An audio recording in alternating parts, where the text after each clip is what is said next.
3. Assalamualaikum warahmatullahi wabarakatuh.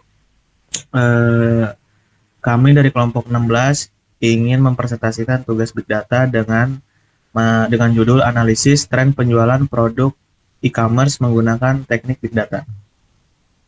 Di sini ada anggota kelompok.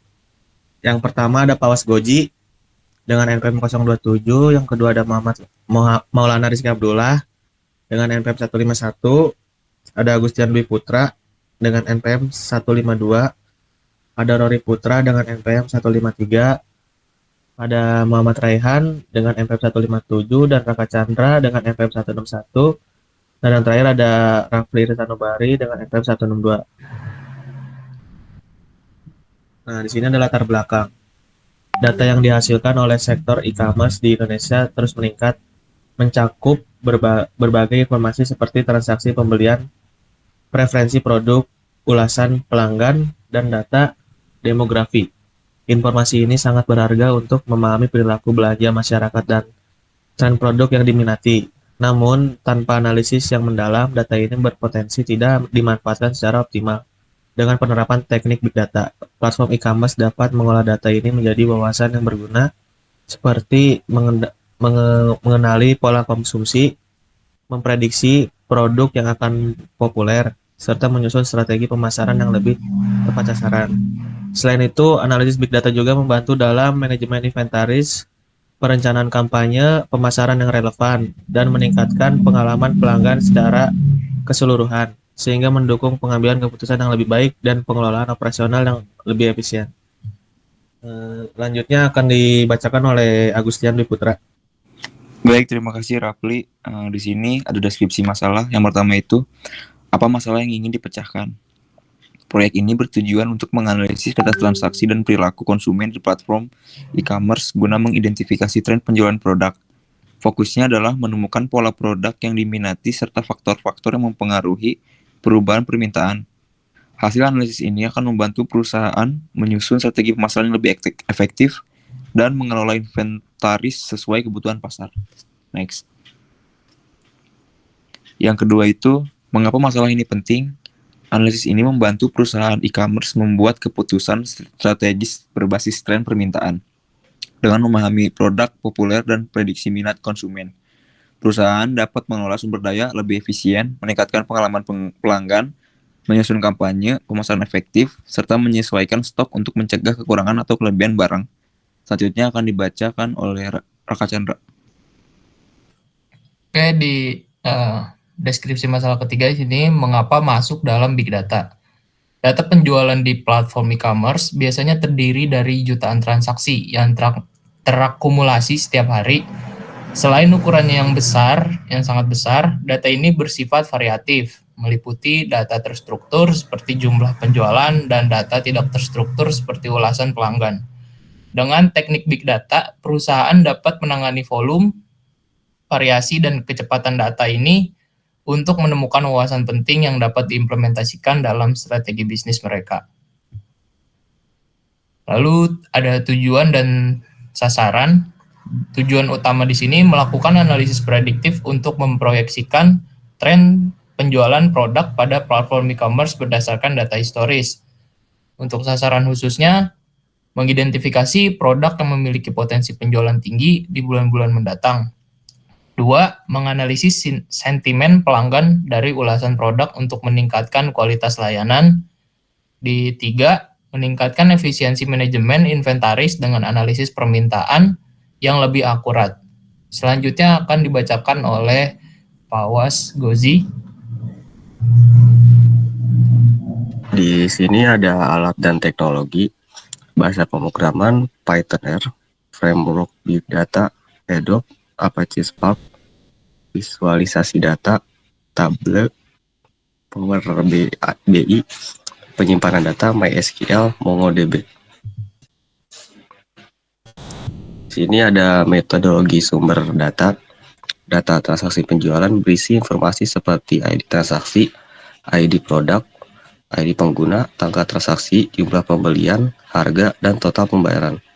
Ulasan produk mencakup ID ulasan, ID produk, ID pengguna, teks ulasan, rating, dan tanggal ulasan. Data demografi pengguna meliputi ID pengguna, usia, jenis kelamin, lokasi, dan tingkat keanggotaan. Sumber data, database, internal e-commerce, transaksi, dan profil pengguna. API media sosial, ulasan, dan sentimen produk. Survei pelanggan, kebiasaan belanja, dan preferensi. Selanjutnya dibacakan oleh Raihan. Untuk selanjutnya pada bagian teknik analisis, yang pertama ada analisis deskriptif, yaitu statistik deskriptif dan clustering k-means untuk segmentasi pelanggan. Lalu yang kedua analitik diagnostik, algoritma ID3 untuk memahami faktor-faktor yang mempengaruhi penurunan penjualan. Lalu yang terakhir analisis prediktif, yaitu jaringan syaraf Tier 1 JST untuk memprediksi penjualan di masa depan berdasarkan data historis. Lalu selanjutnya akan dijelaskan oleh Rory Putra Friongke. Di sini untuk selanjutnya ada tahapan proyek. Yang pertama ada pengumpulan data, yaitu mengumpulkan data dari database internal dan API eksternal. Lalu yang kedua ada proses data, yaitu membersihkan data, menangani data hilang, dan normalisasi data. Yang ketiga ada analisis data, melakukan analisis deskriptif, diagnostik, dan prediktif. Yang keempat ada visualisasi, yaitu menyusun laporan dan dashboard interaktif untuk menjadikan hasil analisis. Yang kelima ada kesimpulan dan rekomendasi, yaitu menyusun laporan akhir dan rekomendasi bisnis. Untuk selanjutnya akan dibacakan oleh Muhammad Maulana Rizky. Nah, untuk selanjutnya itu di sini ada tahapan proyek. Tahapan proyeknya yang pertama itu pengumpulan data dengan deskripsi kegiatan, yaitu mengumpulkan data transaksi penjualan, ulasan produk, dan data demografi pengguna dari database e-commerce sebagai eksternal. Waktu pelaksanaannya itu minggu 1 sampai minggu kedua. Lalu tahapan berikutnya ada proses data, yaitu membersihkan data, mengatasi data yang hilang, dan normalisasi data. Waktu pelaksanaan yaitu minggu ketiga sampai minggu keempat. Lalu ada analisis deskriptif, yaitu menggunakan statistik deskriptif untuk menggambarkan pola umum penjualan dan perilaku konsumen. Dengan waktu pelaksanaan yaitu minggu 5 sampai minggu ke-6. Selanjutnya ada analisis diagnostik, yaitu menggunakan algoritma ID3 untuk menganalisis faktor yang mempengaruhi penurunan dan peningkatan penjualan. Dan waktu pelaksanaan yaitu minggu ke-7. Lalu ada analisis prediktif, yaitu menerapkan jaringan syaraf tiruan atau JST untuk memprediksi tren penjualan di masa depan berdasarkan data historis. Waktu pelaksanaannya itu minggu 8 sampai 9. Selanjutnya visualisasi data, membuat laporan dan dashboard interaktif dengan menggunakan table atau Power BI. Waktu pelaksanaan yaitu pada minggu ke-10. Selanjutnya itu ada kesimpulan dan rekomendasi, yaitu menyusun laporan akhir yang berisi kesimpulan dari analisis serta rekomendasi bisnis.